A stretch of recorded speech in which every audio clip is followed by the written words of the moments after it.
گرفتارم بە نازی چاوەکانی مەستی فەتانت، بریندارم بە تیری سینە سووزی ئێشی موژگانت، بەتاڵی پەرچەمی ئەگریجەکانت غاورەتت کردم. دڵێکم بوو ئەویشت خستە ناو چاهی زەخەنخانت. بە قوربان ئاشقان ئەمڕۆ هەموو هاتوونە پابۆزت، منیش هاتم بفەرموو بمکوژن بمکەن بە قوربانت. تەشەکر واجبە بۆ من گەر بمرم بە زەخمی تۆ، بە شەرتێک کەفنەکەم بدورن بە تای زوڵفی پەرێشانت. خۆشەویستان، ئەدەبدۆستان، شاعیران، میوانانی ئازیز، فۆتۆگرافەران، کارمەندان، هەموو بەخێر بێن سەر چاو کەناڵەکانی ڕاگەیاندن. هیوادارین ئێوارە کۆڕێکی جوان شایستە بێ بە ئێوەی ئازیز. ئەم کۆڕە بۆ 12 شاعیری بەرنامەی گوڵشەنی شەعر لە ڕادیۆی میلی گەڕیان و هەم گەڕیان میدیا کە ئێستا پەخش ڕاستەوخۆ ئەڕوات لە میدیاکانەوە بە خۆشحاڵیەوە ئامادەکراوە بۆ ئەم 12 شاعیرە بە خۆشحاڵیەوە. هیوادارین کە بتوانن تا کۆتایی لەگەڵمان بن. بەرنامەی گوڵشانی شەعر کار دەکات لەسەر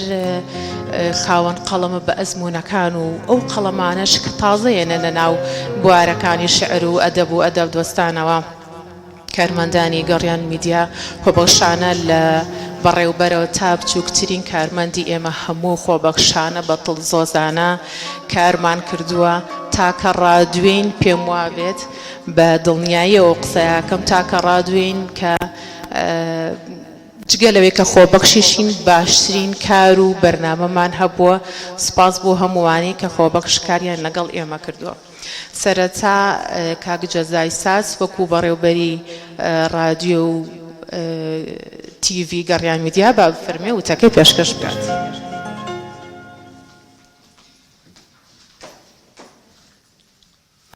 سڵاوتان لێبێت. من سەرەتا پێم باشە لەبەروی چەند ڕۆژێکە دیسانەوە تاریک پەرستان چەندین کارەساتیان دووچارە میلەتە بەژمێنێتە کردەوە. چەندین شەیدمان ناوە، لە ناویشانە یادی شەیدی قەڵەممان هەبوو لەم 1-2 ڕۆژەی ڕابردووە. پێم باشە ساتێک بە ئارامی بۆ گیانی پاچی هەموو شەیدانە و شەیدانی کورد و کوردستان و شەیدانی قەڵەم بە پێوە وەستی.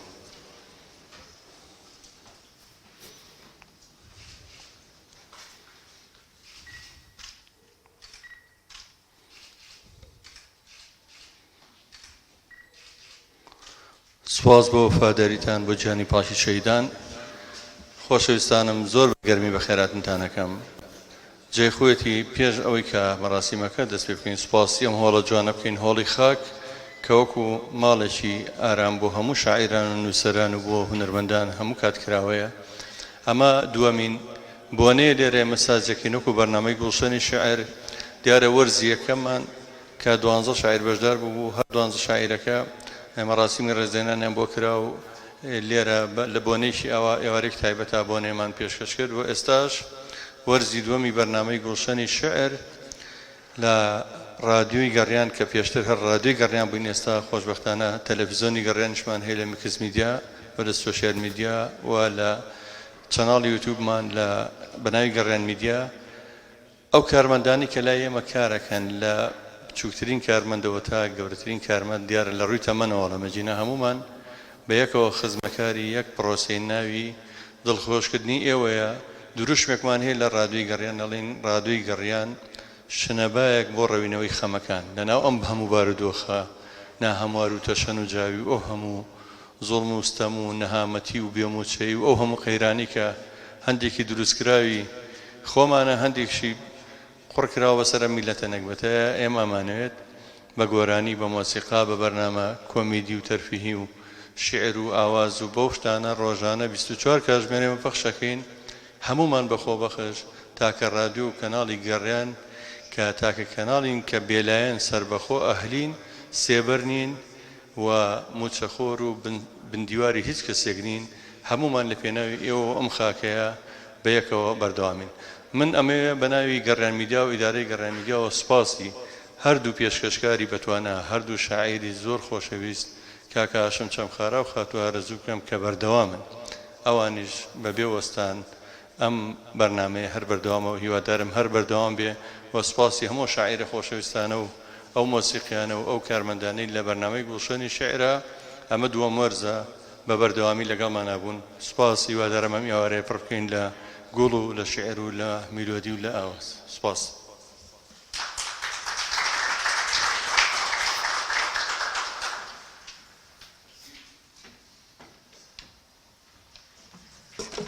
بعشقەوە سڵاو و عشق و ڕێز خۆمان بە خۆشحاڵە زانین ئەم ئێوارە لە خزمەتەوەی قەدرگران و زێدە ئازیزداین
خوات لەگەڵ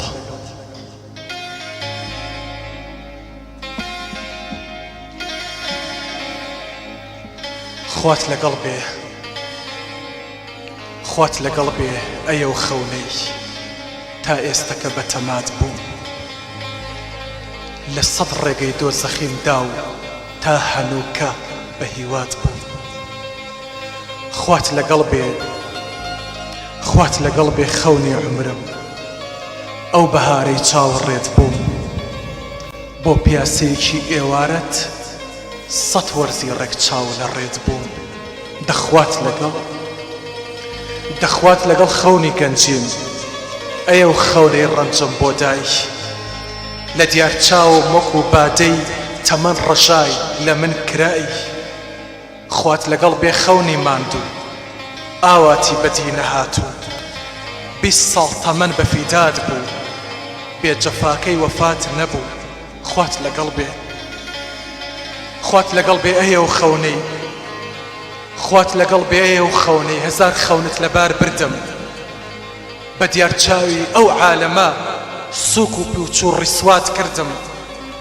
خوات لەگەڵ بێ ئەیە و خەونەی چەند ئازاری دۆزەخی دام من بۆ ژیان پەنام هێنا تۆ هەر مەرگت پێ نیشاندام خوات لەگەڵ بێ ئومێدی من ئەو ئومێدەی بۆتە سوتام خۆم لە قەرەی مەرگ ئەدا تۆ ڕۆیشتی مردم مام ئازیزان هێمە ئەوڕۆ بەدڵەوە لە خزمەت ئەو شاعیرە خۆشەویستانین کە لە وەرزی دووەمی بەرنامەی گوڵشەنی شعر بەشدار بوون لەگەڵمان ئەلبەتە ئەو شاعیرە خۆشەویستانە ئەوڕۆ هەر شاعیرێک بە شعرێکی لەگەڵمان دەبێت و پاشان لە کۆتاییدا خەڵاتی ڕێزلێنانی گەڕیان میدیایان پێشکەشەکرێت لە سەرەتاشا زۆر بەڕێز کاکە جەزا شێخانی خۆشەویست شاعری لاو خۆشەویست و دڵگەرم و پڕ ئەوین کاکە جەزا بە عیشقەوە با بۆ شارەکەی بفەرمێ بە پێشوازیەوەی بەڕێز کەیوە لەبەر احترامی کاتی میوانەکانی شەر شاعرێ بە شعرێ لەگەڵمانە بێت ڕێز و سڵاو دووبارە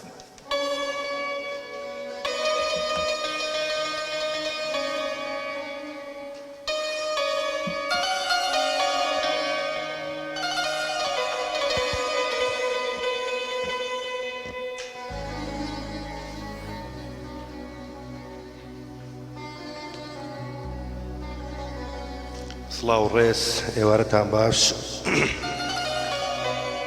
دەستخۆشی تاوام بۆ گەڕیان میدا برای بەڕێزمان کاک جەزای ساز هەردوو پێشکەشکار و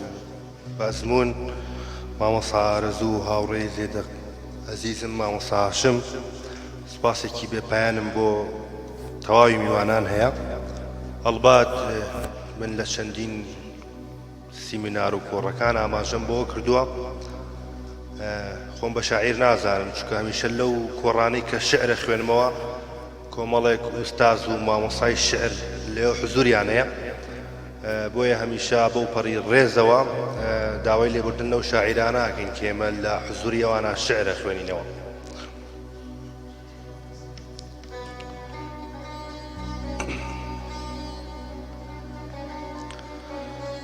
ئەها مۆدێل چی پێکردین لەم سەردەمی جەنجاڵیە مرۆڤ لە هەموو شت پڕە بەس لە مرۆڤبوون خاڵیە قسەی زار و بنی زارمان پەحش و پێشی سینارۆیە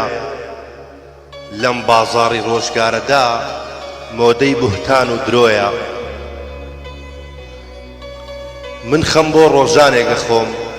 ژیان جوان و مرۆڤ پاک بوو تازە ڕۆیی نایەتەوە ئای داخەکەم چۆن لە دەست چوو کوا بەڵێن و وەفای شق کوا بەڵێن و وەفای شق کوا دڵخۆشی و بەختەوەری کوا ئەو مەمەی بۆ خات و زین گەڵای تەمەنی هەڵوەری شرین و فەرهادی ئێستا لە مانای شق نازانن چونکە لەگەڵ هەوەسبازی دەستدەمل و ئاوێزانن لاز و غەزالی ئەمڕۆمان پەیمان شکێن خۆپەرستن لەیل و مەجنون بە شەرابی بێوەفایی گێژ و مەستن ئێمە لە نێو ڕۆژگارێکداین پڕ لە تاڵی و مەرگەساتە مرۆڤ بوون قەدری نەماوە ژیان هەمووی کارەساتە بەختەوەری وشەیەکە لای زۆری نەبوونی نییە خوایە دادمان بۆ لای تۆیە ئەم هەموو خەمە بۆ چییە هەرچی جوانی دنیا هەبوو دەستی مرۆڤ هەمووی شێوان ساخوایە کەس تووشی نەبێ ئازاری دووری و دابڕان خدا بە گوناح نەینووسی ئەم بێزاری و دەربڕینا هەندێک ژینیان ژەهری مار و هەندێک وەک هەنگوین شرینە ژیانم لە بن خێوەت بێ و ژەمەکانی شمنان و ئاو بۆ من بەسە و سەربەرزی مەکە ناچمە دەرگای ناپیا و بەڵام سەد داخ بۆ ڕۆژگارێ دابەش نابێ بە یەکسانی گەر هەژاربی گەر زاناشبی لە ناو خەڵکی هەر نەزانی ئەگەر زەمانە گیاندار بە ئەبووم بە قاتڵی سەری شاهی ڕۆمبا و گەورە پاشاش قەت هەڵنا ئاسام لەبەری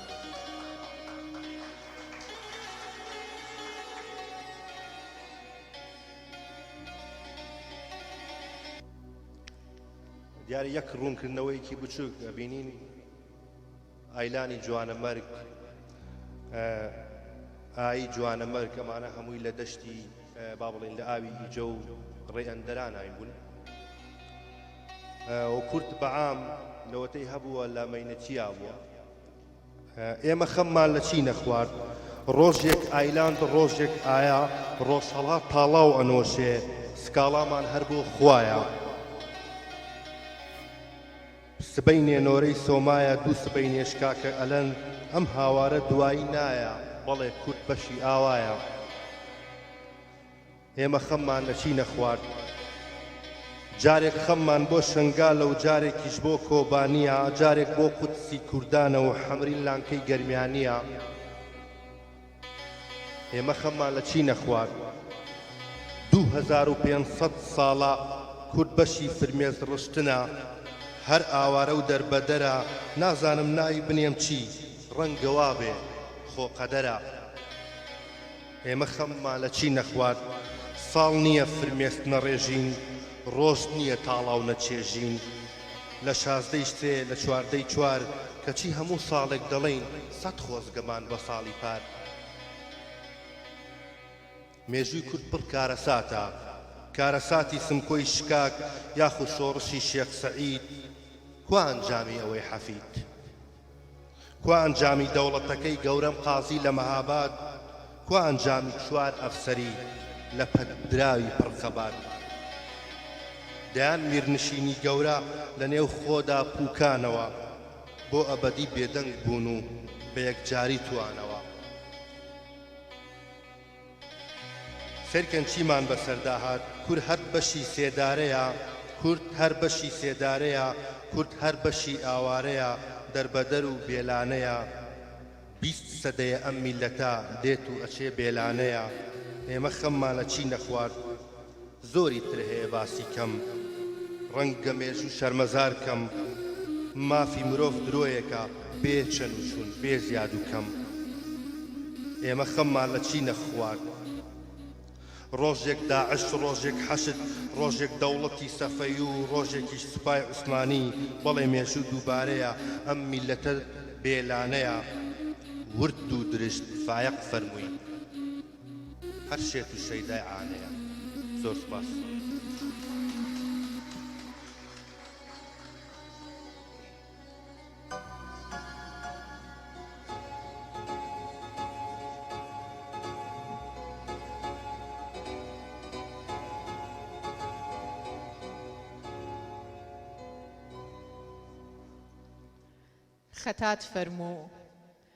خەتات فەرموو کە خۆشە چین و ماچین کە ناچین لێرە خۆشە چینی ماچین برۆت هەر چین و پەرچەم چین لەسەر چین ئەمەندە چینە قوربان پێم بڵێ چین شکافێکە کڵافەی ناخی زولفت دەڕێژێ میسک و عەنبەر لێرە تا چین خۆشەویستان ئەو شاعرانەی کە بانگیانەکەینە ئێرە بۆی یارمەتی شاعیرەکانی دوای خۆشتان بن 5 دقە 4 دقە زیاتر کاتی ئەوانی تیژ مەگرن سپاسدارکی لە ماوەی ئەو دقەیە کە بۆتان دانراوە شعرەکەتان بخوێننەوە شاعری دووەم شنۆ محەممەد زاخۆیی بەداخەوە کە نەیتوانی ئەمڕۆ ئامادە بێ لە جێگەی خۆی نەسرین تەنیا شاعری بە ئەزمۆن قەڵەمێکی جوانی کلاسیک و بفەرمێ لە جێگەی ئەو بۆ خوێندنەوەی پارچەی شعری شنۆ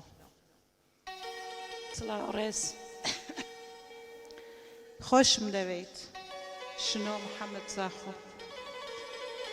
کاتێک دەڵێیت خۆشم دەوێت تەنیایی خۆم دەبینمەوە و شێعرم لێون دەبێت بهێڵە چاوەڕێت بم هەموو ڕۆژەکان بژمێرم و یادی تۆ ڕۆژانە سەردانم بکات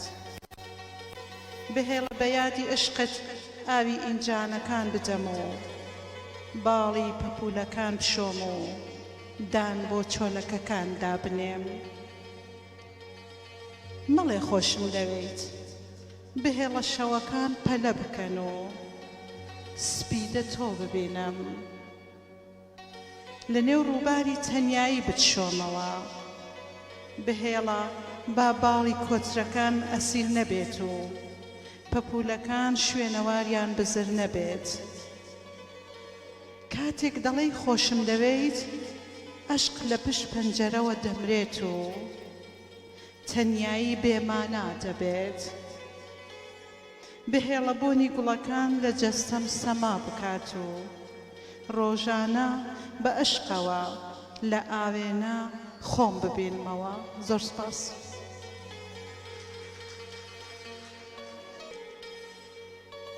وەرزێک نەما کە نەوەرێم 88 وەرزە چاوەڕێم ئەو لەکوێ بێ بەدڵ لەوێم نانا بوەخشن هاوڕێە بە ڕۆح لەوێم چاوم بۆ نقڵی بەرات ئەو هەر نەهات دڵ بووە ئافات ئەو هەر نەهات ئەو هەر نایەت ئەزانی ئێمە ئەمڕۆ زۆر خۆمان بە خۆشحاڵە زانین کە کۆمەڵە شاعیرێکی زۆر خۆشەویست مامۆستا محەممەد کەساسی خۆشەویست مامۆستا محەممەد پاکش چەند هونەرمەندێکی خۆشەویست مامۆستا مەهدی مامۆستا ڕەشید هەموو میوانە بە ڕێزانەی تر کە لێرن بەڕاستی مامۆستا کاوەی شێخ سەلام خۆمان بە خۆشحاڵە زانین لە حزوری هەموو ئەو پیاوە جوان و پیاوە بە ڕێزانەی ئەم شارە و ناو ئەدەبیاتی کوردی داین ئێستاشە چینە قەرداخی خۆشەویست و کاکە مەریوان قەرداخی بە پێشوازیەوە لەگەڵمانە بێت هەڵبەت وێرای دەستخۆشی من یەکسەر دەقەکە ئاخوێنمەوە کاتەکەیم بە دەقەکە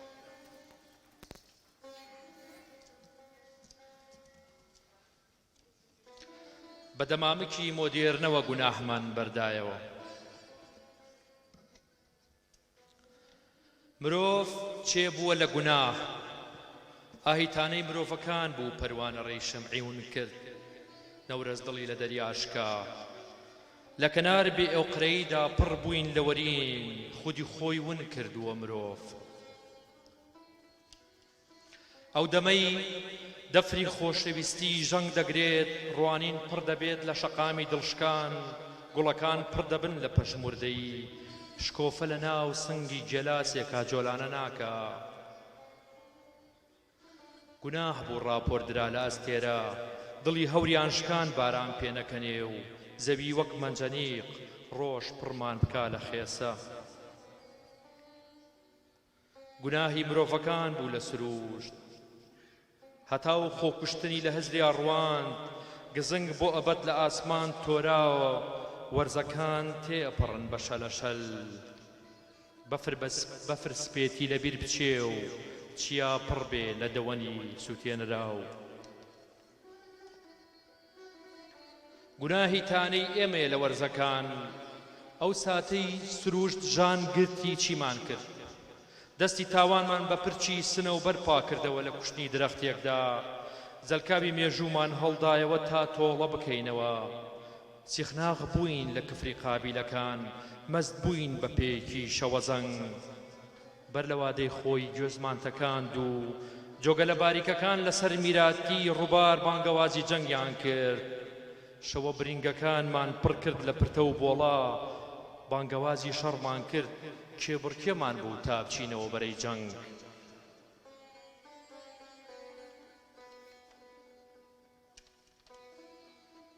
خەتای ئێمە بوو ئاسمانمان لێوان لێو کرد لە شپرزەی خەتی وایفای ڕێڕەوی باڵندە کۆچپەرەکانمان تێکشکان شەمشەمە کوێرەمان لە ئێوارانی شار دەرکرد بەرامەی خەتای مرۆڤ هەموو دنیای گرتەوە تەماشا سنوورمان لە سروشت ناشت شەرگاکان تەژی بوون لە گولەی گوناح بە تەکنەلۆژیا پاشماوەی سەنگەرەکان بە کۆڵێ جوێنی مۆدێرنەوە جەهلیان بەردایەوە تەماشا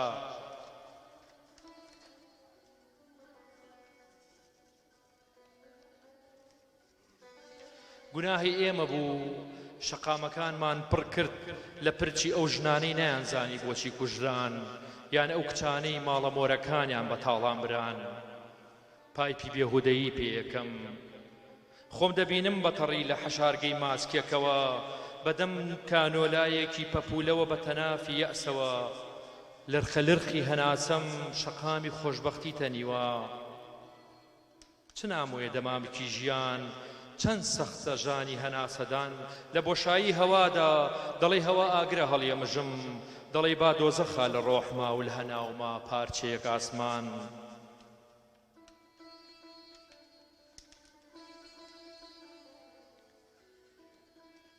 چەند قورسە خەتاکانی مرۆڤ باج بە گیان و دڵشکان دەدەن شەپۆلێکی تەموو مژاویە تاکێک پۆستاڵە زەوی بۆ هەرچێ ئەچی دووڕیانی مەرگ و کەژاوەی کوشتن فەزایەک لە خاجدانە بۆ تروسکەی خەیاڵ مەودایەکە بۆ گەشتنەوەی فوارەی فراق چەند شەرمەزاریە ئەم تەمەنا لە ژڕناڵێکی بەزیوە چێ چەند خەجاڵەتیە لە وشکایی یاتیونین بەسەرا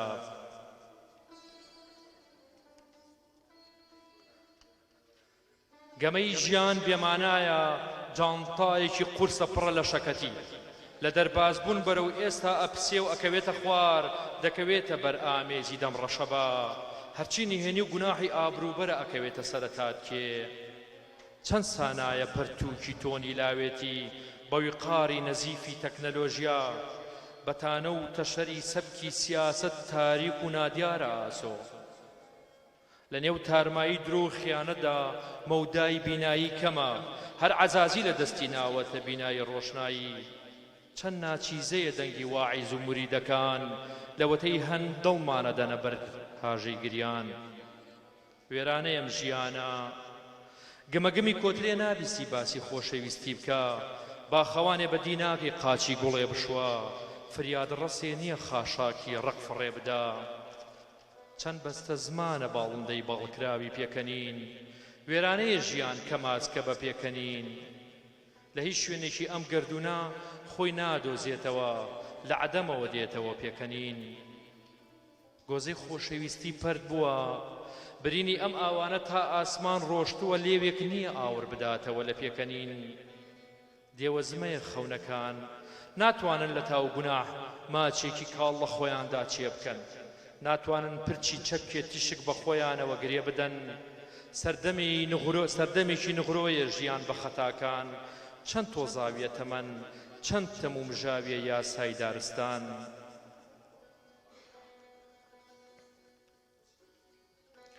کە مەویسم ناتوانم پەیکەرێک بم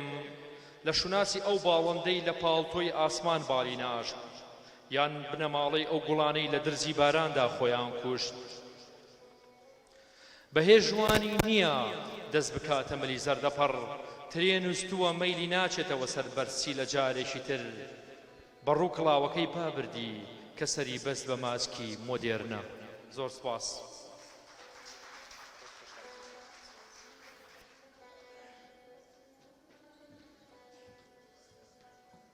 دەستەکانت خۆش بێ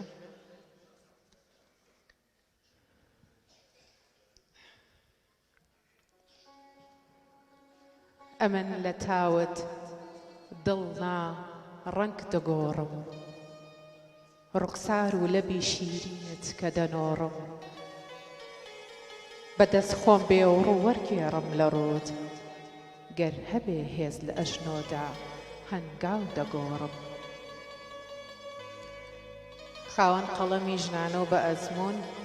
گوڵزار حەمەفەرەج با بفەرمێت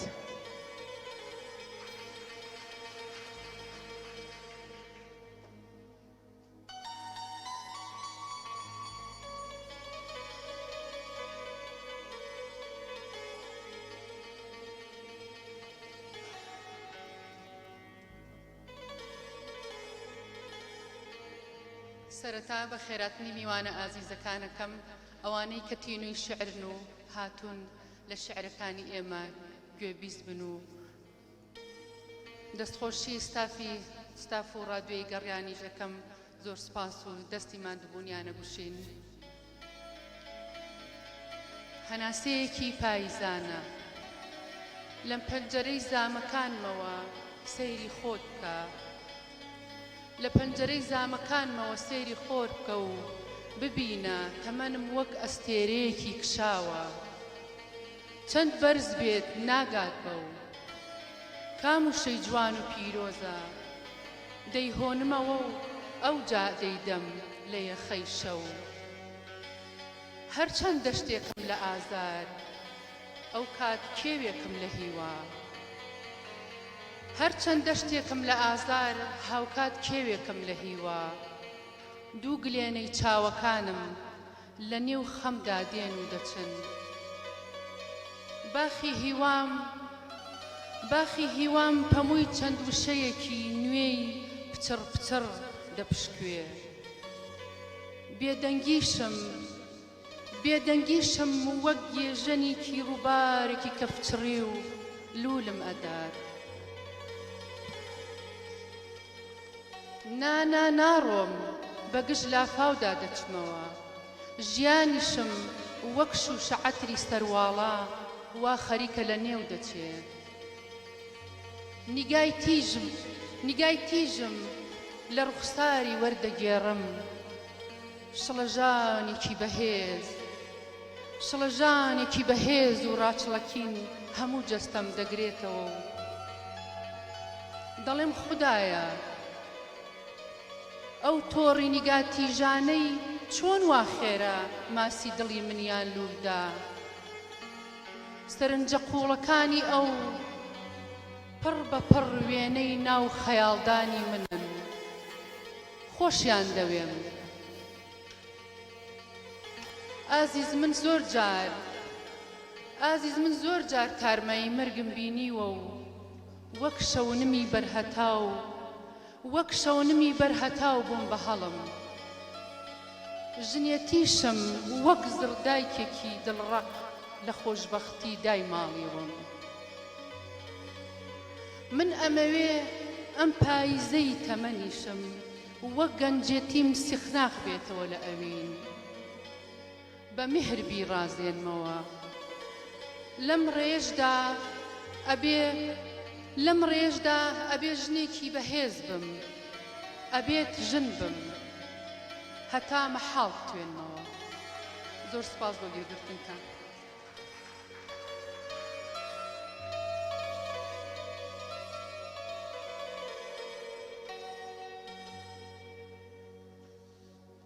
ئاسیسانی ئێمە بە تامی دڵشکان لاوێکی خۆشخوانی لای ئەوین و محیبەت و دابڕان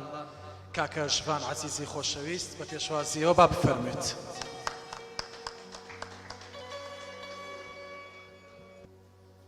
سڵاوتان لێبێ عەزیزان و خۆشەویستان هەموو لایە بەخێر بێن. بەداخەوە منەڵێم بە دڵێکی تەنگەوە دێڕێک شعری دڵداریە نووسم تا هەموو هەواڵەکان بۆنی مەرگ نەدەن. ماسی شین بەرامبەر بە میهرەبانیت بێجواب و بێپاداشتم بۆت، بەرامبەر بە میهرەبانیت بێجواب و بێپاداشتم بۆت، بەڵام ئەتوانم یەک یاسای سروشتی خۆم بشکێنم بۆت. تۆ هەر کاتێ بیرت کردم ئەتوانی تێر تەماشام کەی بۆ ئەوەی گوێت لە دەنگم بێت، لە درەنگی شەویشدا بوو ئاساییە پەیوەندیکەی.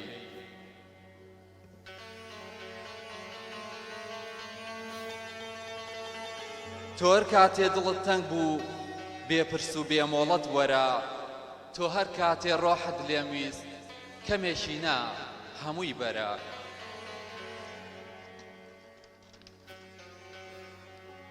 ئاساییە ئەگەر بڕۆی هەرگیز زاوەڕ نەدەیتەوە، ئاساییە ئەگەر جوابی نامەکانم نەدەیتەوە، ئاساییە کەسێکی تر هەڵبژێری لەگەڵ ئەودا بە ترپەی دڵ ڕۆژە خۆشەکان بژمێری.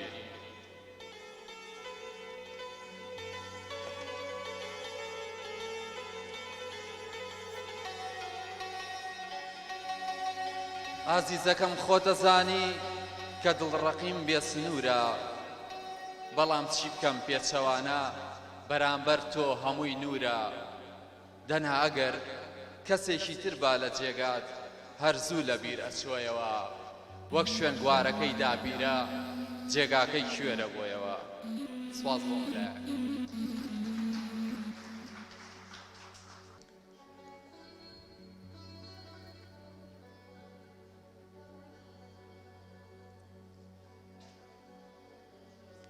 لێگەڕێ با وەک پەروانە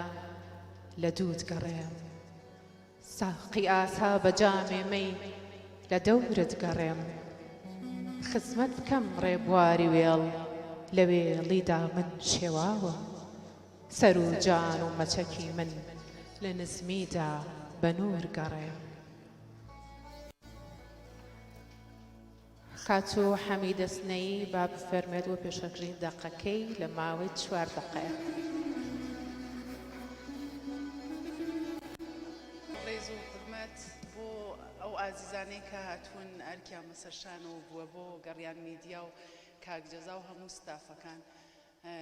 ئارەزوخان و کاکاشم کە بەڕاستی هیلاکە من دەست و چاویان خۆش بێ، بە تایبەت لەو ڕەفیقانەی کە لێ ڕێگەی دوورەوە ڕەفیقەکان هاتوون دەست و چاویان خۆش بێ، بەخێر بێت گەورەیان کردین.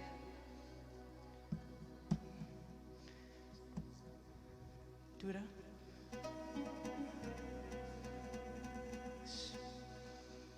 بۆنی یار شەماڵێک بەفرێک بارانێک بایەک تۆی بۆ هێنا و چەشنی جرایەک، بۆنی خۆشت لە قوڵایی ناخمایە، لە گشت قوشبن و هەست و سۆزمایە، هێزی ئەژن و سۆمای چاو و خوێنی دەمارم، چرای ڕووناکایی داڵانی تاریکی ڕۆژگارم، ئەستێرەی جەم سەر نوێن مانگی تابانم، دووری لە تۆ گۆڕ و شاری مەرگە، دووکەڵی هەناسە و دڵۆپەی خوێنی جەرگە. ئەفو نەگەر کورت بوو وتیان بە ئێمە 5 دقە ئارەزووکان ئەتوانین قسەکەین، لەبەرەوە من شارێکی کۆتام بۆ ئێوە دانابوو، هیوادارم کە بەدڵتان بێ.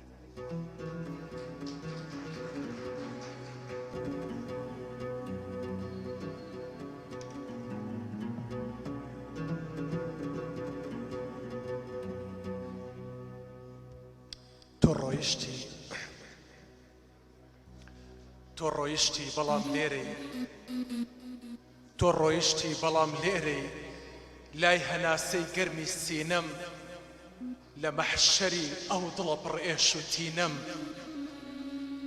ماوەیەکە دڵم ئەبەمە دەرەوە سوور ئەزانم بریندارە فێری ئەەکەم بیرت نەکا کە چی ئەو دڵە بێعارەم بە پێی پەتی بۆ لای تۆ پەلکێشم دەکەم ئازیزان و خۆشەویستانە چینە لای لاوێکی بەتوانە و خۆشەویست کاکە توانە فازیلی خۆشەویست لە پێشوازیەوە بە ئەو لاوە بە ڕێزە بفەرمێت بۆ پێشکەشکردنی شارەکەی خۆشەوێت و بەخێر بن سواس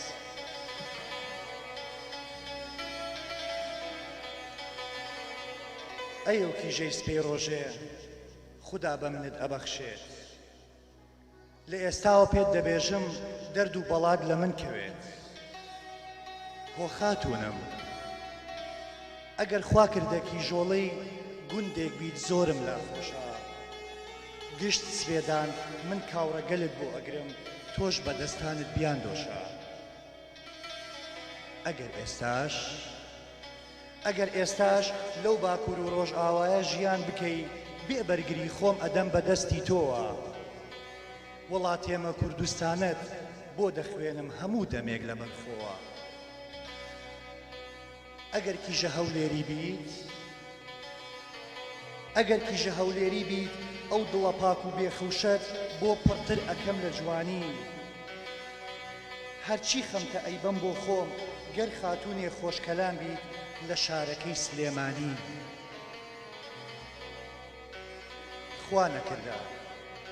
خوا نەکردا لە غەریبی ژیان بکەیت ئەتێنمەوە بۆ ئێرانە ئاخر گیانۆ منت هەبێت چی داوە لەو هەندەرانە شیرین وەک ڕۆح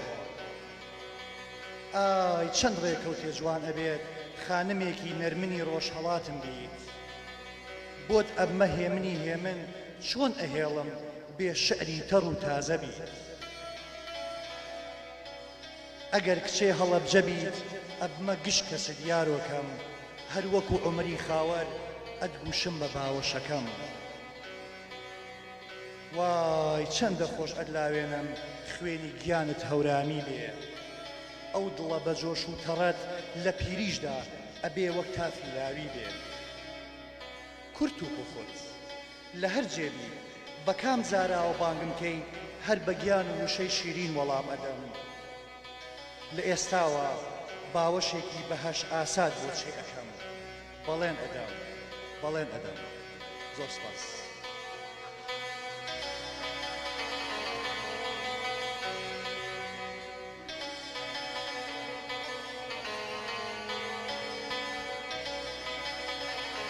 ئەم کیژە لادێیەمان لەکوێ بوو بۆ تۆی بێنین خۆشەویستانم بتوانن بێدڵنگی بپارێزین بۆی گوێمانی یەکتر بێ سوپاسدانەکەین با هەورامی بێت هەورامی بێ و لادێی بێ باشە دوای سێرچی بۆکەین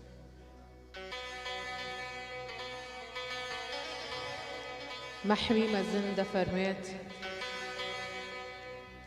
ببینێ یا نەبینێ من داد و بێداد لێکەم گوێ بداتێ یا نەداتێ من ئاه و فەریادێکم حەقی ئیخلاسە بەجێهێنانی ئادابی خولوس پێ بزانێ یا نەزانێ من بەدڵ یادێکم خاتوپەری قەرەداخی با بفەرمێت بۆ پێشکەشکردنی دەقەکەی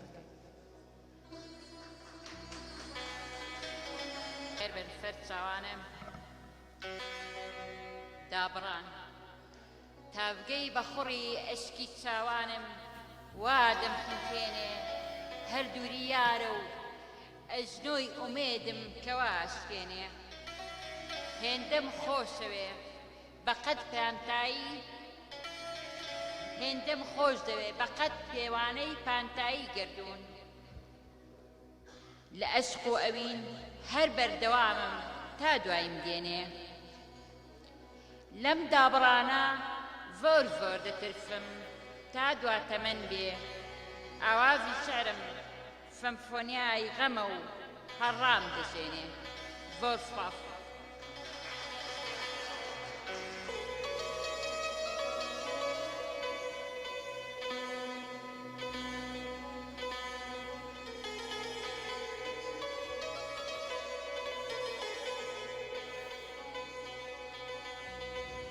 تاهیر بەک دەفەرمێت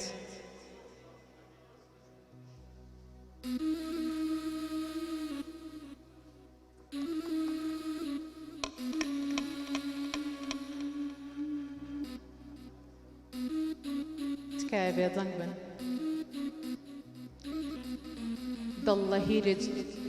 دڵ لە هیجرت وا لە خەمدا ماهی کەنعانم وەرە زەخمە جەرگم بۆ فیراقت زوو بە لوقمانم وەرە سەد تەبیب هات و عیلاجی ئەم برینانەی نەکرد تۆ عیلاجی زەخمەکەم کە سا بە ئامانم وەرە گەردەزانی چەند پەشێوە حاڵەکەم بۆ دیدەنت سەد ئەوەندەی زوڵفەکانت دڵ پەرێشانم وەرە لوتفوتانەی تۆ لە لای من هەردوو وەک یەک ڕەحمەتە کەعبە کەج نابێ لەبەر لۆمەی ڕەفیقانم وەرە هەر کەسێ هاتوو بە تیری غەمزەکەت سەد پارە بوو کەس نییە وەک من حەریفت مەردی مەردانم وەرە کافرە دەردی فیراقەت وا لە جەرگم کاریە سا بکە ڕەحمێ بە حاڵم ماهی تابانم وەرە سەد کەڕەت ئەوڕۆ لە دووریت خوێن لە جاوم چاریە غەرقی دەریای ئەشکی خوێنم شەمسی خوبانم وەرە کاک بورهان با بفەرمێت بۆ پێشکەشکردنی داقەکەی فەرموو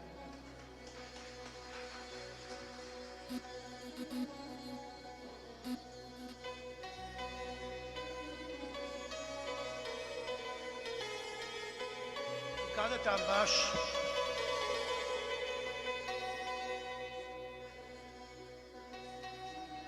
هەڵبەتە بەناوی شاعیرەوە منیان هێناوە بەڵام من شاعیر نەبووم قەت بیرم نەکردوتن ڕۆژ لە ڕۆژان شعر بڵێم بەڵام خۆشەویستی شتەرەکانی خەیام وای لێ کردم وەریان ژێڕم مەیەکی خەستی دڵ بزوێن ساقی لە زاری شوشە خوێن بە چەند ساقی بێ لە جامیمەی چیم هەیە ئەمڕۆ دەروون پاکێکی خەمرەوێن ساقی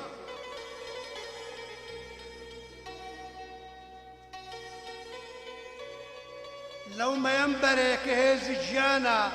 لەو بێنە هەرچەند سەرم گرانە پێچێکم بەرێ دنیا کەڵەکە بێنە وەک بایە ئام ژیانە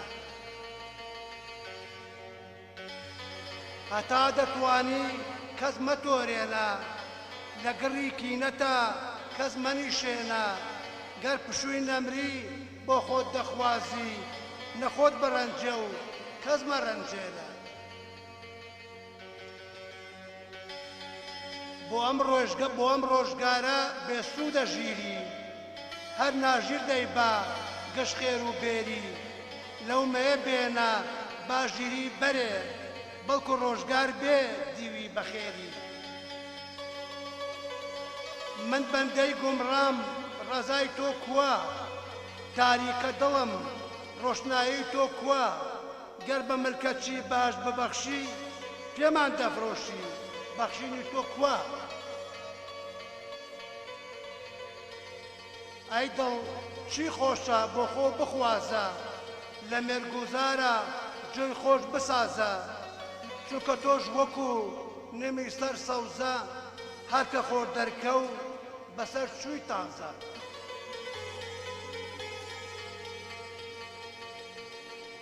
لەسەر منێ هیچ سەودای مەحاڵ مەی بخۆ بەساڵ بە پێچی دارماڵ کچی ڕەزت بێ ژیانە نەوێ با کچ حەرام بێ نەک دایکی حەڵاڵ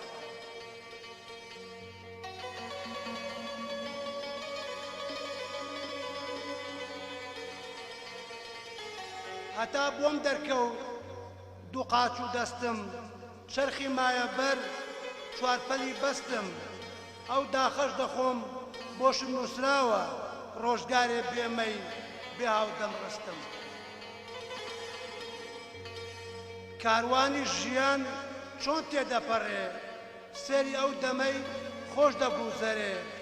غەمی بەیانی یاران بۆ دەخۆی پیاڵەکە بێنە شەو ڕادەبورێ ئەمە ژەکە بە دیاری ئاخرەکەی شێخێ بە ژنێکی بەیود مەستی هەر ساتە و لەگەڵ یەکێ پەیوەستی وتی هەرچی دووەت یاشق من وەهام تۆش پاک دەنوێنی جاوای بەڕاستی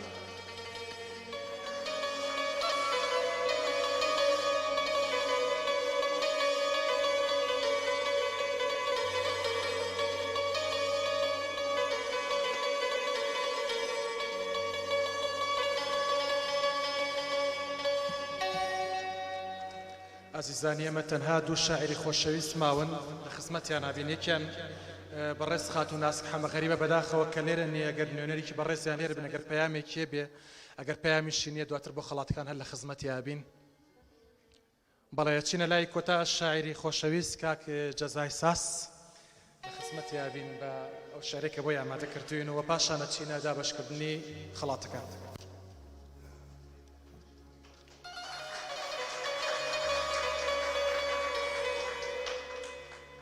هاوڕێنی خۆشەویستم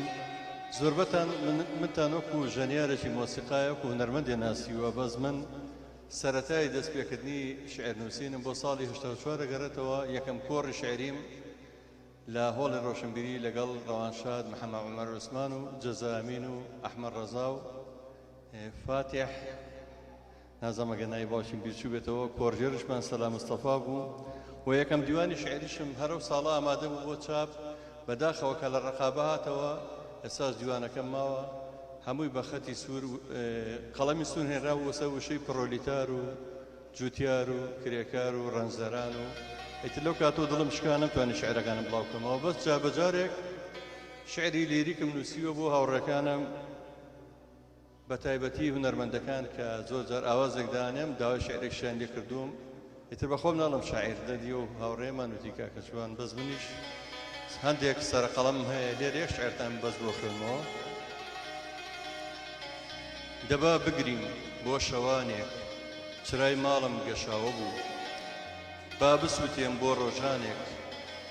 سفرەی ماڵم ڕازاوە بوو ئەمێ ساکەش کس تەنیا وەکو مۆمێکی بێتینم لە کڵاو ڕۆژنەی ماڵەکەم تروسکاییەک نابین نەما ڕۆژانێک سپێدا بۆنی باخچەی پڕ لە گوڵە بوو نەما شنەبای سوکنایی فێنیشیەک با بە دڵم دڵ بەچی خۆشکەم باخچەکەم کە ئێستا سیس و ژاکاوە ئەوان ڕۆشتن زۆر مەحاڵە ببورن دڵ بەچی خۆشکەم باخچەکەم کە ئێستا سیس و بێنازە ئەوان ڕۆشتن زۆر مەحاڵە بیان بینمەوە تازە لەوەتەی هەم بۆ هیجران و سەفەر گۆرانی دائەنێم نەمزانی ڕۆژێک دێ خۆشم هەردوو بیناییم دائەنێم بەڕاستی سەختە ئازاری دوورکەوتنەوەی خۆشەویستان ژیانم یەک پارچە بۆتە خەرابات و تاریکستان سپاستان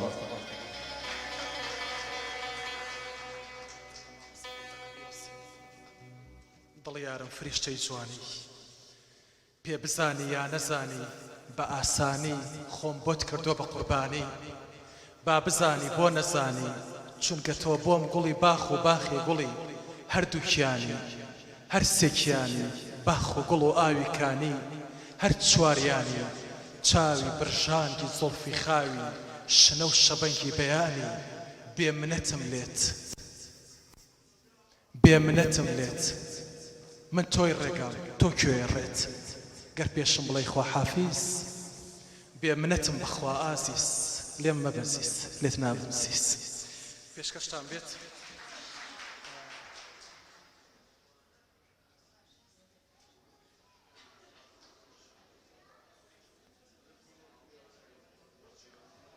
هەڵبەتە سەدبارەی سپاسمان بۆ ئامادەبوونی هەموو ئێوەی خۆشەویست هەموو میوانانی عزیز هەموو شاعرانی خۆشەویست هەردوو کەناڵی ئاسمانی گەلی کوردستان و کوردستان 24 خۆشەویست سپاس بۆ هەموو لایەکە لەگەڵمانە بوون ئێستا شەچینە دابەشکردنی خەڵاتەکان بەڵام پێش دابەشکردنی خەڵاتەکان شاعری پایەبەرز مامۆستا محەممەد کەساس ئەگەر بە ڕێزیان لوتە بفەرمێت و گەورەی بفەرمێت پێمان خۆشە پەیامێکی هەبێت لەسەر پێشکەشکردنی ئەم شعرانە وەکو شاعری گەورە خۆشەویست بە پێشوازیەوە بفەرمن مامۆستای بەڕێز.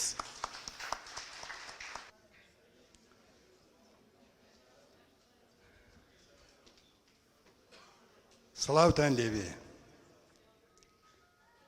شعر پەیامێکی ئینسانیە. نەوە لە دوای نەوە وەری ئەگرێ و ئەیدا بەنەوەی دوای خۆی. گرنگ ورنەکردنی پەیامە ئینسانیەکەیە. ئیتر ئەم پەیامە هەندێک جار ڕەنگی پەمەییە مانایەکە بەخشێ، هەندێک جار ڕەنگی سوورە مانایەکی دیکە بەخشێ، هەندێک جار ڕەنگی سپیە، هەندێک جار ڕەنگی ڕەشە و هەروەها. ئەم ئێوارە کۆڕە وێڕای دەستخۆشی گەرمم لە گەڕیان میدیا چاوی یەک بەیەکی بەشداربووانیش ماچەکەم. لە باخچەیەکی ڕازاوەی پڕ لە گوڵی جۆرا و جۆر ئەچوو، هەر گوڵێ بە ڕەنگێ هەر گوڵێ بە بۆنێ.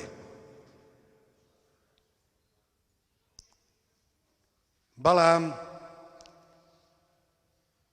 ئەوەی تێبینی سەرەکی منە لەسەر شێعر، من وەکو واعیزێک نە وەکو ئەزمونێک دەیڵێم زمان تەوەری سەرەکی نووسین بێت. لە ڕێی زمانەوە ئەتوانی خوێنەرەکەت بیسەرەکەت بە دوای خۆتا ڕاکێشی. ئەبێ شێعر پرسیار دروستکا لای خوێنەر، ئەبێ شێعر وا لە خوێنەر بکە ڕایکێشێ بە دوای خۆیان.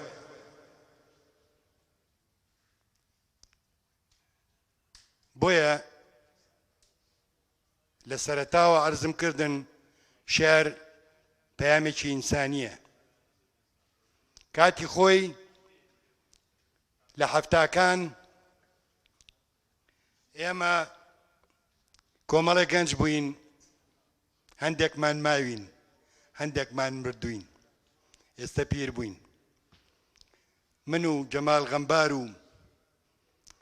عەبدولشار باژێڕی و بەرزان ئەستیار و ئەمانە ماوین شکر، تر نازانم تاکەی ئەڕوا ئەمانە. یەکێک بووین وەیا ڕاستتر بڵێم کۆمەڵێک بووین لە جۆگرانی شێعرە ئاگرینەکانی ئەو سەردەمە، کاک شێرکۆ بێکەسی ڕەحمەتی و کاک ئەنوەر قارجاف و کاک لەتیف هەڵمەت لەگەڵ کۆمەڵێ لە هاوڕەکانیان هاوتەمەنەکانی ئەو سەردەمە لە هەر کوێیەک بۆنی ئەوانی لێ بهاتا ئێمە لەوێ ئامادە بووین. ئەو دەما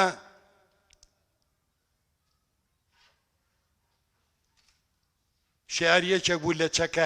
هەرە کاریگەرەکان بۆ سەردڵی دوژمنان و داگیرکەران. ئێستا قۆناغەکە جۆرێک لە گۆڕانکاری بەسەر هاتووە. ئەو دەمە لەتیف ئاوا من یەک کۆپلەی لەتیف هەڵمەتم لە بیر ماوە ڕێز و حرمەتم هەیە بۆی لێرەوە ئەگەر یادەوەریم یارمەتیم بە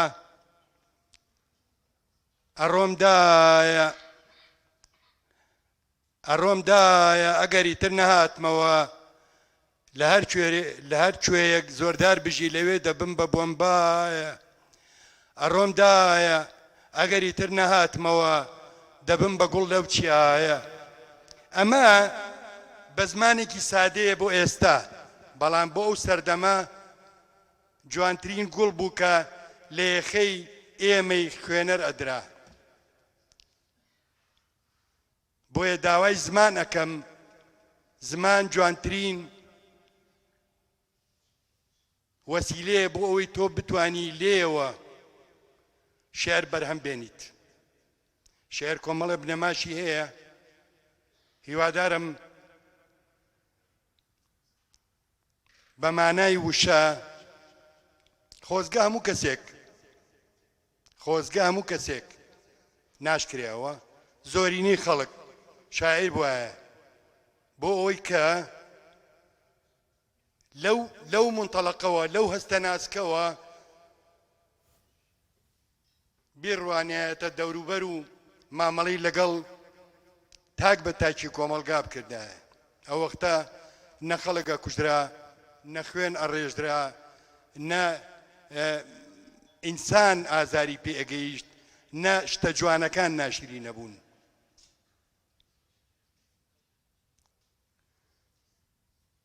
دواوشەم جارێکی کەم من دەستخۆشیتان لێ یەکەم هیوادارم بەردەوام بن بەڵام بە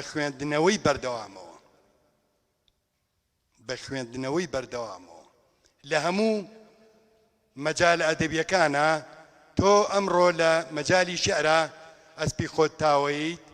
ئەبێ لە مەجالی شیعرە هەموو شتێ بزانیت لە مەجالەکانی تر ژانرەکانی تر هەر ژانرێک هەر مەجالێک شتێکی لێ بزانی واتە لە شتێک هەموو شتێک لە هەموو شتێکیش شتێک زۆر سپاس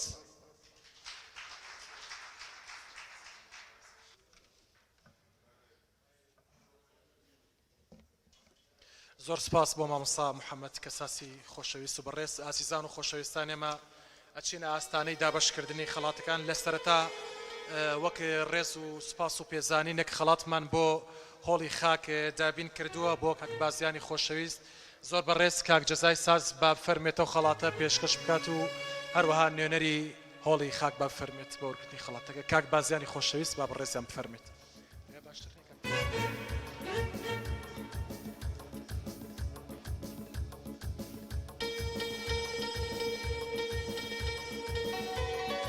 دووبارە و سەدبارە فەرمێت بە پێشکەشکردنی چەند خەڵاتێک لەگەڵمان بێت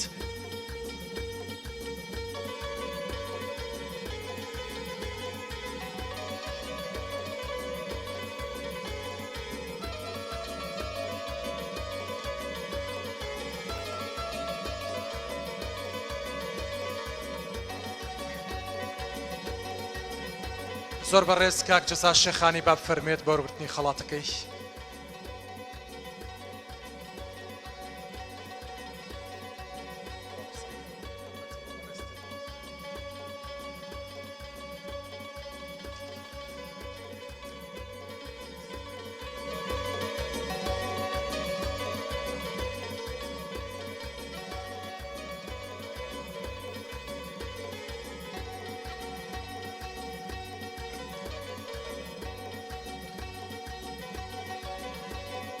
دەستان خۆش خات و ساکاری بەڕێز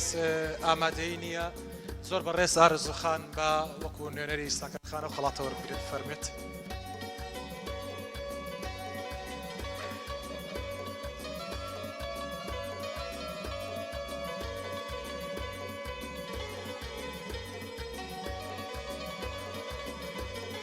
زۆر سپاس بۆ مامۆستا محەممەد پاکشی بەڕێز دەستان خۆش بێت هونەرمەندی دێرین و خۆشەویست مامۆستا مەهدی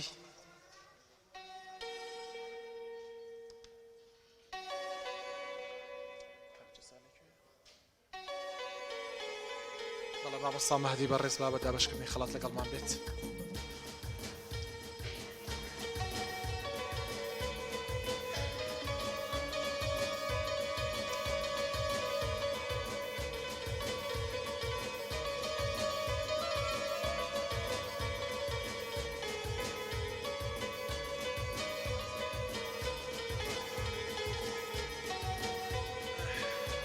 شاعری خۆشەویست کاکە مەریوان قەرەداخی با بفەرمێت.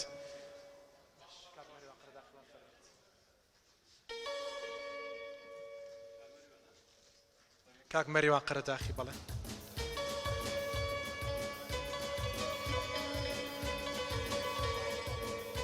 پاشان خاتوو پەری قەرەداخی با بفەرمێت.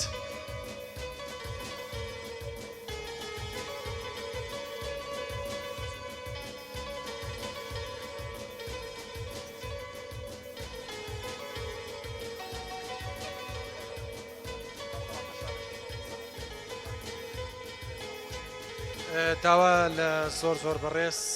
مامۆستا محەممەد کەساس ئەگەر لە هۆڵەکە ما بێت داوا لە کاک شەوان بەرزنجی خۆشەویستکەین با فەرمێت بە دابشکردنی خەڵات لەگەڵمان بێت.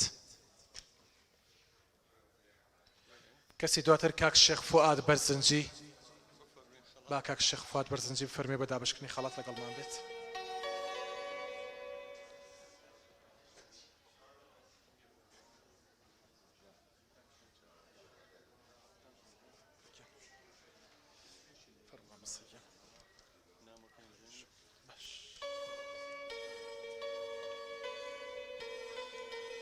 پاشان کاکە ژڤان عەزیز با بفەرمێت.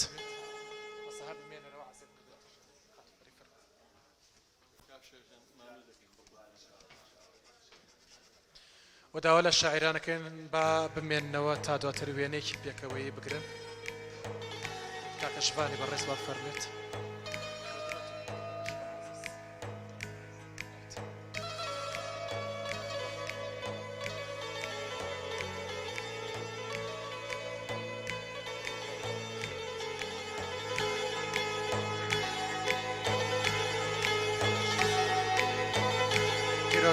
کاکاوی شێخ سەلام با بەڕێزیان فەرمێ بە دابشکردنی خەڵات. سەسپاس بۆ مامۆستای بەڕێز کاکاوی شێخ سەلام با بەڕێزیان فەرمێ بە دابشکردنی خەڵات لەگەڵمان بێت. زۆر بەڕێز خات و گوڵزار حەمە فەرەج با بفەرمێت.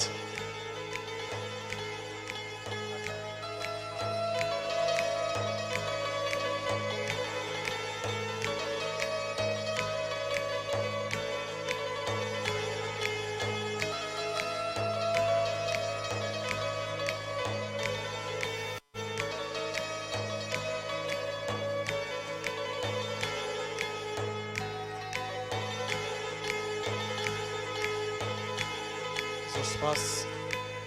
خەڵاتی کاک جزای ساز لەلایەن کاکاوی شێخ سەلامەوە پێشکەش دەکرێت.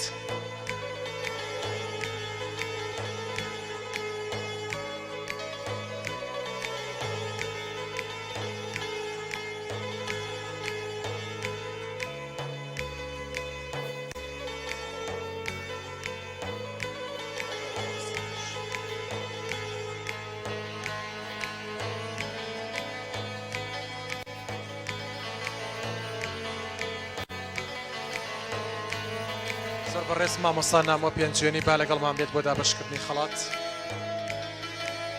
مامۆستا نامۆ پێنجوێنی پاشان خەڵاتی شنەوە محەممەد کە خۆی لێرە نیە خاتونە سمیر بەڕێز فەرمێ بە وەرگرتنی خەڵاتەکەی.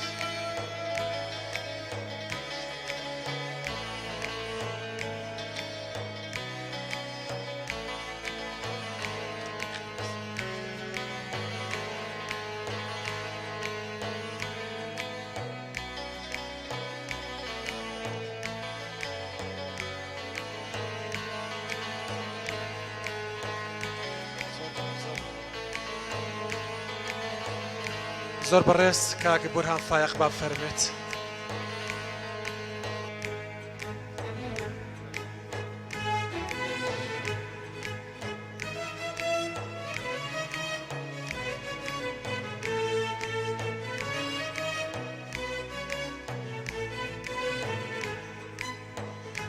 دەستان خۆش پیرۆزە.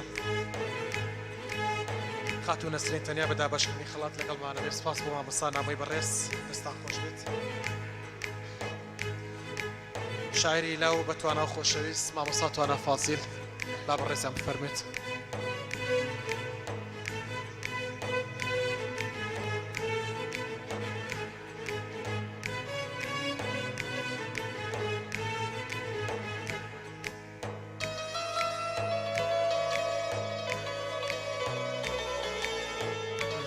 شاعری دواتر ناسک حەمەخەری بەگەر خاتو هەشان لێرە ئامادەی هەبێت.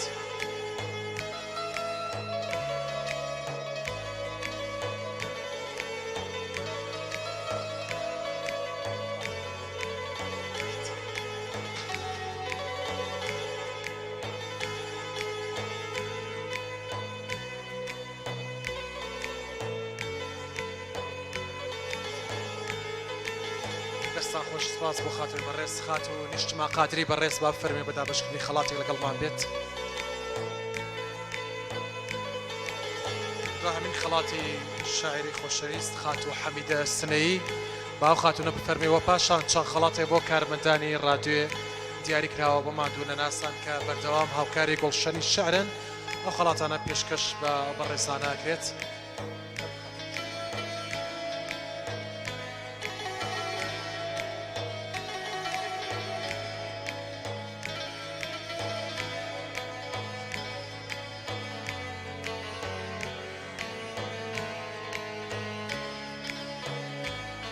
دەستان خۆش.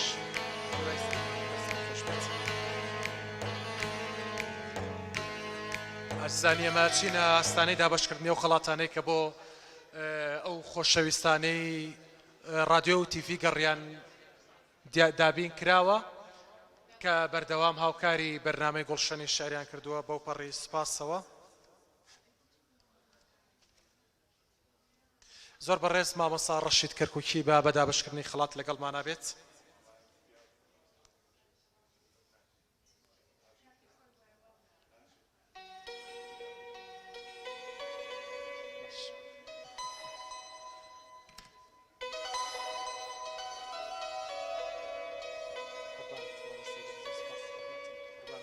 زۆر بەڕێز کاکە ئالان ڕەفیق با بفەرمێت بۆ وەرگرتنی خەڵاتەکەی. کاکە ئالان ئەلبەتە کارمەندێکی مادوونە ناس و هونەرمەندێکی خۆشەویست لەم شارەیە پێشوازیەکی لێ بکەین.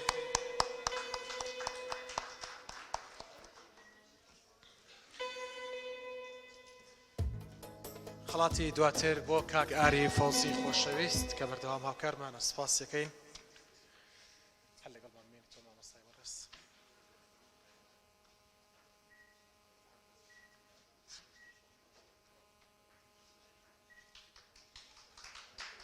زۆر سپاس بۆ بەڕێزیان. کەسی دواتر خات و ساڕێژی بەڕێز بە دابەشکردنی خەڵات لەگەڵمانە بێت. دەست خۆش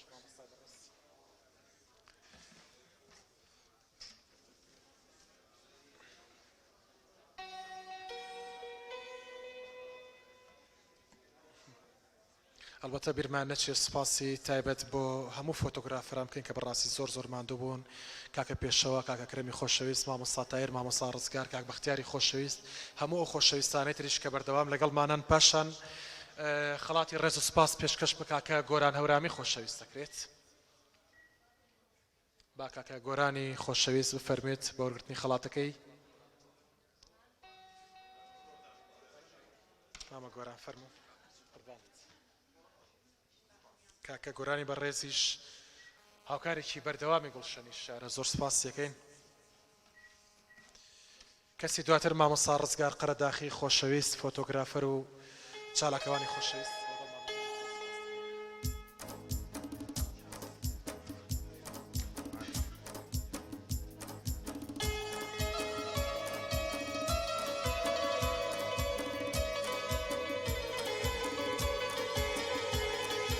زۆر سپاس دەستان خۆش بێت.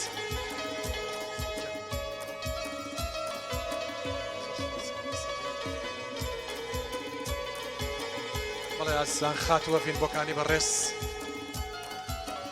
ئازیزان و خۆشەویستان مامۆستا بەختیاری خۆشەویست با بە دابەشکردنی خەڵات لەگەڵمان بێت. کەسی دواتر کاکە ڕێباز فایەقی خۆشەویست هاوکاری بەردەواممان با بفەرمێت.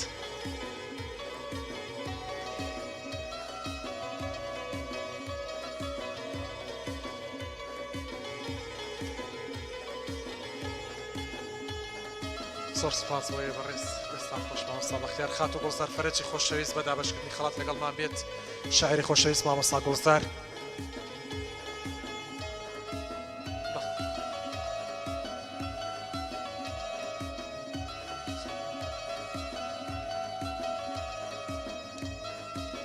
بەڵێ کەسی دواتر شاعر و فۆتۆگرافەر و چالاکەوان و ماندوونەناس مامۆستا تایر خوڵامی با فەرمێت بە وەرگرتنی خەڵاتەکەی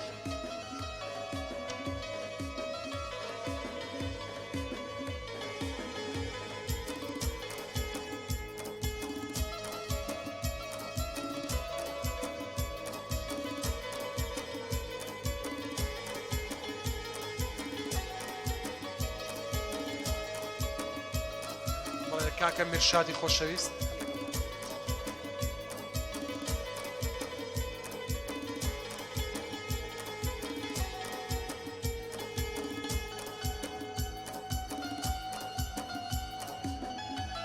دەستان خۆش بێت مامۆستا بورهانی خۆشەویست بە دابەشکردنی خەڵات لەگەڵمانە بێت بۆ پەڕی ڕێز و سوپاسەوە مامۆستا بورهانی خۆشەویست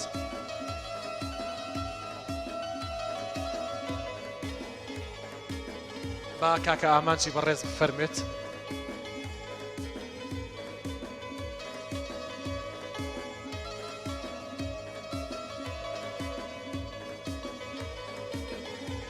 کاکە گوران هەر بمێنێتەوە لەلایەن کاک جەلال گۆڵەی خۆشەویستەوە خەڵاتی ڕێزلانی پێشکەش بکرێت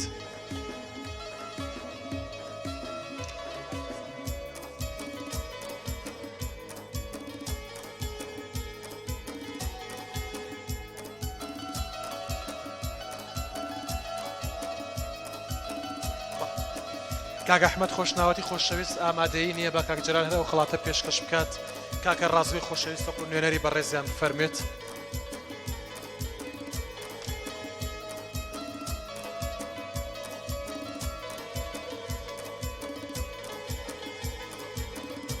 دەستان خۆش بێت لەلایەن زۆر بەڕێز خاتوو سۆزی چەپکە گوڵی ڕێز و خۆشەویستی بۆ خاتوو گوڵزار ئامادە کراوە با خاتوو سۆزی فەرمی گوڵەکەی پێشکەش بکات و پاشان خاتوو ڕۆزەی بەڕێزیش گوڵێکی ترێکات دیاری بۆ خاتوو گوڵزار باویش فەرمێ هەروەها خاتوو پرشەنگیش باویش گوڵەکەی خۆی بفەرمێ پێشکەش بکات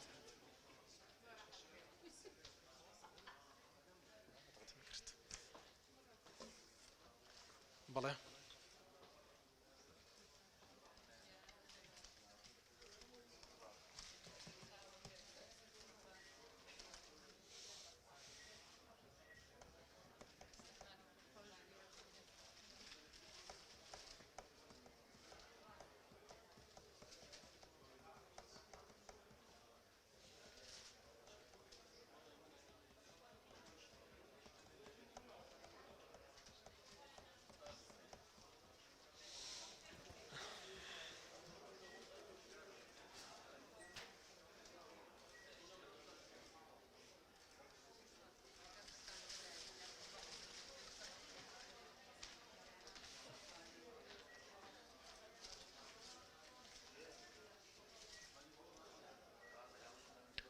بەڵێ بە هیوای سەرکەوتنی هەمیشەی هەمیشە لە ناو گوڵ و خۆشەویستی عشقدا بن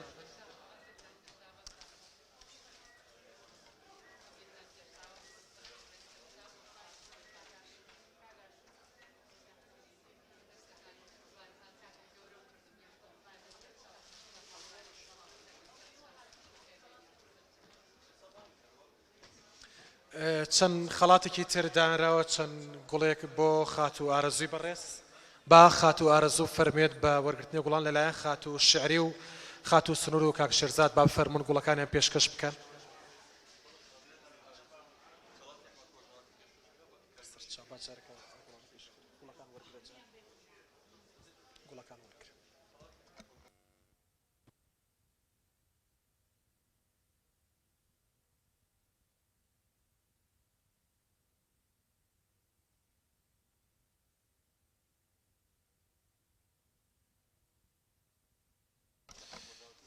زۆر بەڕێز خاتوو شعری و خاتوو سنوور و کاک شێرزاد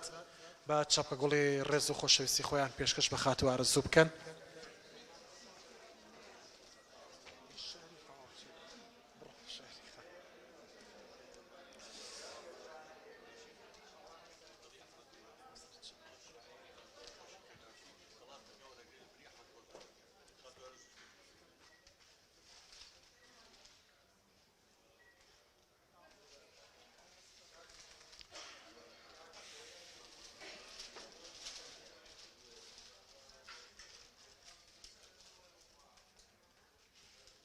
دەستان خۆش بۆ دیاری پڕبەهاتان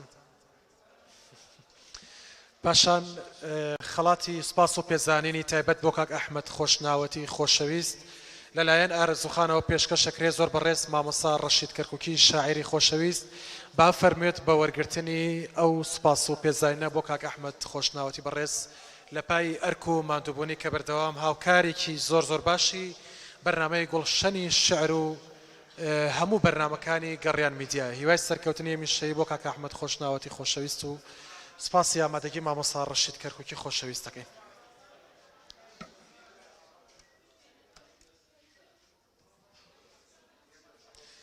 دەستان خۆش بێت دەست خۆش مامۆستا هەر بمێنیتەوە خاتووارە زۆر بمێنێتەوە لەلایەن کاک جزای سازەوە سپاس و پێزانینی تایبەتی پێشکەش بکرێت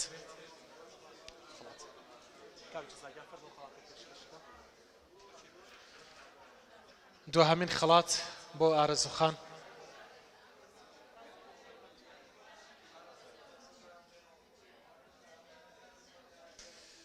و خەڵاتێکیش بۆ خۆم دانراوە کاک جزا هەر پێشکەشی بکە بۆ پەرڕێزەوە هاشمی برام ئەمەی لەژێر لێەوەوت ئەم خەڵاتەش پێشکەشە بە پێشکەشکاری بەتوانە کاکە هاشم چەمخارای ماندوونەناس سواز بەخوا کە پێشاد بووینەوە خوا ڕەحمی کرد لە کۆچی نەکرد و لێوان دوورکەوێتەوە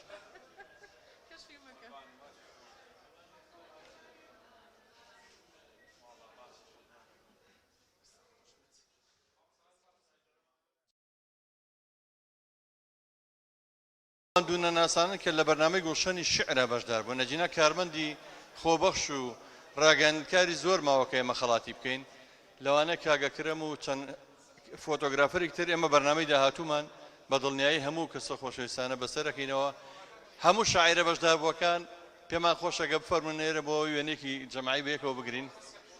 بەسەر چۆ